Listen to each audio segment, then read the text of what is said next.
Hi, I'm Chitra from Martinhal, and I'm here to interview two nautical archaeologists who are here with us today, George Schwartz and Tiago Fraga. George Schwartz is from the United States and Tiago Fraga is from Portugal, and they're working on an archaeological project here at Martinhal. So, George and Tiago, tell me a bit more about this project.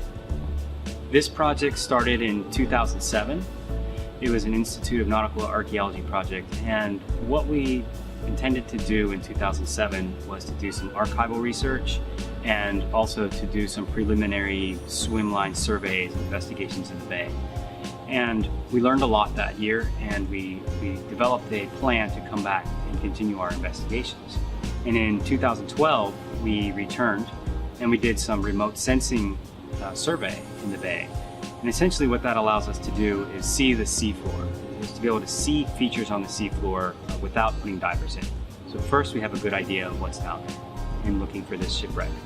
In 2013 we returned, we did some more of this hydrographic surveying, and then we sent some archaeological divers and archaeologists down to investigate different sites. So then 2014 we've returned again, and this week what we're doing is investigating more of the sites that we found with remote sensing, and we found out that there are quite a few shipwrecks or parts of shipwrecks in the bay.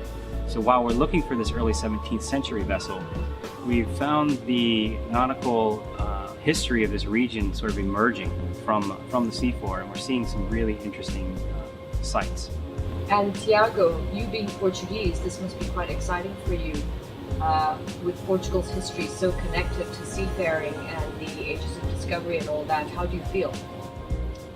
The fact is that most people think that we know a lot about these ships and the seafaring history of Portugal, but we have become focused on the main ships, which are the Caravel, the Nau and the Galleon, and there's an entire history to find, which is here under the bay, which with these shipwrecks we'll be able to start understanding the privately owned vessels, the vessels that did most of the trade, networks not involved directly with the King's trade.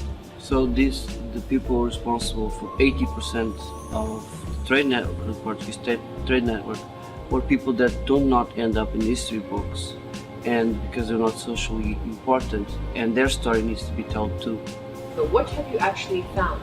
Well, we've actually found a wide range of materials on the seafloor from Roman pottery up to 20th century fiberglass hulls.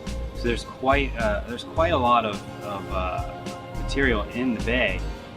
What's of interest to us and what we have been recording are 3 shipwrecks that we found. Well, 2 and then a potential 3rd. One of them we call EBT1. It was one of the first sites that we found. Our first dive actually in 2012, we found a shipwreck, which was great for us, for morale. It was wonderful. So we've been recording that in detail. We believe that's a 19th century vessel, but it's not, as you would expect, a shipwreck intact. We're not finding that because we have a very mobile seafloor. We have a lot of energy, wave energy. So a lot of wreck sites will get scattered. So the ultimate objective of your project is to find the 17th century vessel, or what is it? Yes, we're actually really interested in studying this early 17th century vessel, but we've learned from our surveys that there's a lot of underwater cultural heritage here, and the more research we're doing in the archives and the more information we get, we're learning a lot. And this is historically a very important region in terms of navigation. You have to think that Finisterre, the Cape Sagres, is the border between the Atlantic and the Mediterranean. In such ways it's considered the end of the world, and it was a navigation challenge since Roman times. So you have in this region not only 2,000 years of seafaring history, but it's on the spot of all major routes since pre-classical times, which is like 4,000 before Christ, to the opening of the Panama Channel. Every single ship had to pass here, and every single ship had to rage against Poseidon sometimes, and some of them lost right here. So thank you very much, George and Tiago. It was really interesting. So let's leave them to do their dives and talk to them again after one of their dives to find out what happens on a survey.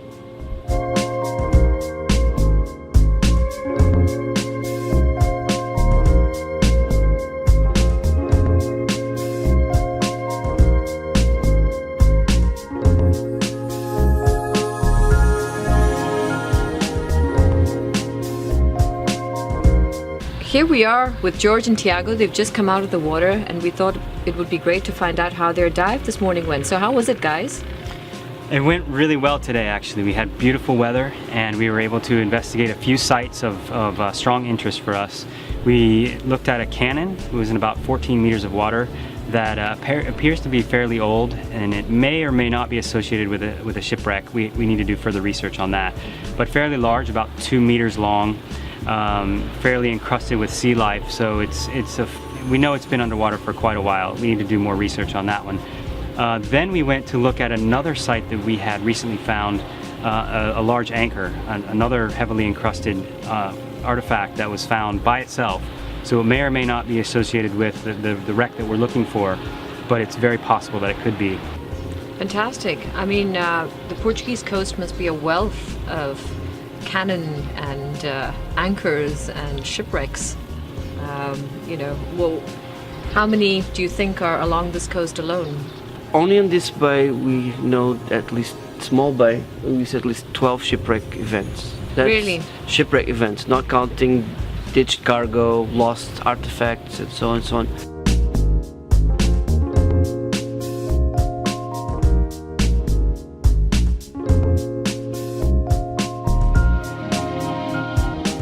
So George and Tiago, you've done all these dives now. You're leaving in a couple of days' time. What's going on right now?